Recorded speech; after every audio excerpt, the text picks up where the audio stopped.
Muitos alunos têm me perguntado por que a água não muda de temperatura quando sofre ebulição. Esses e outros parâmetros serão discutidos na análise da curva de aquecimento. Fica comigo até o final desse vídeo que nós vamos compreender muito bem esse assunto.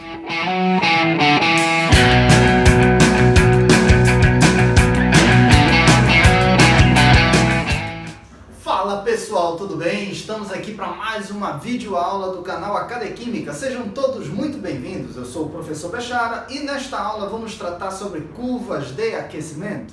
A primeira coisa que a gente precisa compreender é que quando tratar de curvas de aquecimento, você pode aquecer um único componente, que nós vamos chamar de substância pura, ou a gente pode aquecer uma mistura de componentes, que nós vamos chamar de mistura. Inclusive tem vários tipos de misturas, mas para a aula de hoje nós vamos tratar apenas de substância pura, quando tem apenas um componente. Veja nosso exemplo aqui. Nós vamos tratar da curva de aquecimento de uma substância pura. No nosso caso, a substância pura escolhida foi a água. Vamos entender uma coisa aqui, rapidinho. Primeiro, a ideia da leitura do gráfico. Nós temos aqui duas variáveis, a temperatura, que depende da quantidade de calor que vai ser fornecido ao sistema. Perceba que no início, no sistema, na origem do gráfico, a gente tem uma menor quantidade de energia, porque nós estamos no início de fornecimento do calor. Se é o início de fornecimento do calor, nós temos ainda a fase sólida, o estado sólido. Quando vai aumentando o fornecimento de calor, ou seja, vai passando, a quantidade de calor vai aumentando e a temperatura do sistema também vai subindo. Antes ele estava abaixo de zero e agora nós vamos chegar em 0 graus Celsius. A partir do momento que atingir a temperatura de 0 graus Celsius na pressão de 1 atm, este material, ou seja, a água pura, vai começar a sofrer fusão, vai passar do estado sólido para o estado líquido.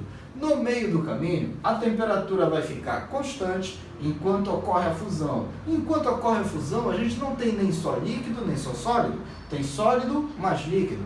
Depois de uma certa quantidade de calor fornecido, a água passa totalmente para o estado líquido e a gente continua fornecendo calor. E agora a temperatura volta a subir. Chega um momento que inicia a ebulição e a gente não para de fornecer calor para o sistema. O calor vai ser sempre fornecido para o sistema. Depois de um certo instante, a gente percebe que a temperatura vai permanecer constante. Enquanto a temperatura estiver constante, do valor de 100 graus Celsius, a água vai sofrer ebulição, vai passar da fase líquida para a fase vapor.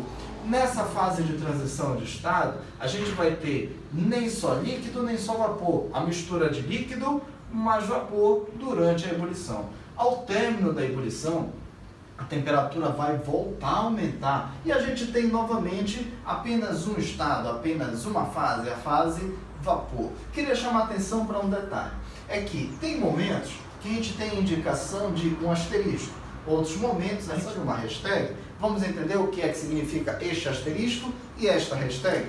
O asterisco, que tem aumento, tem variação de temperatura, a posição ou as posições que tem o asterisco, são aqueles momentos em que há variação na temperatura. Eu estou me referindo a calor sensível. Toda a quantidade de energia fornecida na forma de calor vai ser para aumentar a temperatura toda vez que tiver variação de temperatura. Se for resfriamento, a temperatura vai diminuir. Se for aquecimento, a temperatura vai aumentar, como é este caso, que é um aquecimento.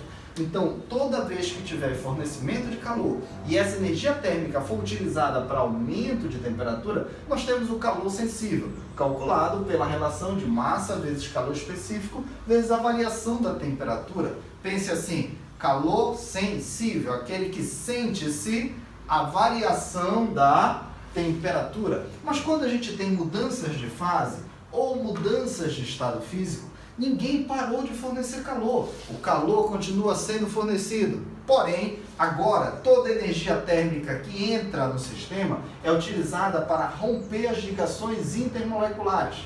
Pense bem, a molécula de água tem 2 hidrogênios e um oxigênio. No oxigênio tem 4 elétrons não ligantes, 4 elétrons disponíveis. Um par de elétrons de uma molécula, de um oxigênio de uma molécula, pode atrair o hidrogênio da molécula ao lado. Essa interação entre duas moléculas diferentes é o que nós chamamos de ligação de Hidrogênio, duas moléculas de água. Cada esfera branquinha é hidrogênio, a esfera vermelha é o oxigênio. Essas duas hélices, quase como se fosse a orelha do Mickey, representam os orbitais contendo elétrons não ligantes. Então, 2 elétrons em cada orbital. O par de elétrons de um oxigênio de uma molécula atrai o hidrogênio da molécula ao lado. Essa interação entre moléculas é conhecida como ligação de hidrogênio. Veja bem, na mudança de estado sólido para líquido, a gente passa pela fusão.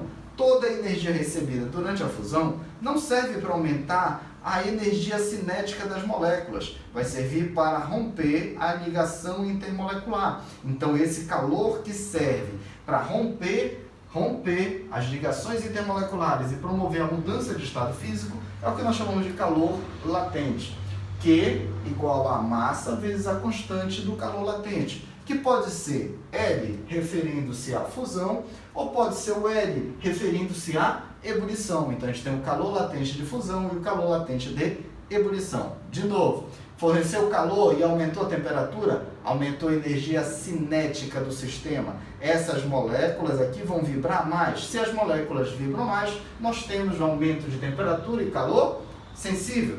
Forneceu calor e a temperatura não aumentou, nós estamos rompendo as ligações intermoleculares. Todo o calor fornecido serve para separar as moléculas. Nós temos agora mudanças de estado físico e temos o calor latente. Tranquilo até aqui? Então faz um print da tela. Está na hora do print?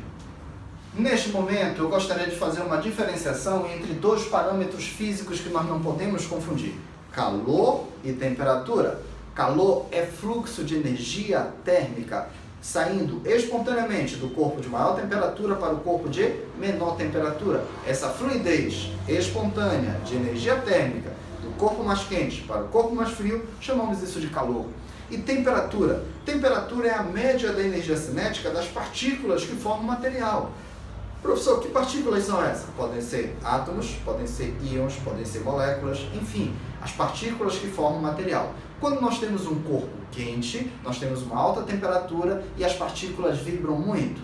Quando nós temos um corpo frio, temos menor temperatura e as partículas vibram menos. Então, eu não posso confundir calor e temperatura. Espero que todos tenham compreendido. Nós vamos nos ver numa próxima videoaula. Até mais!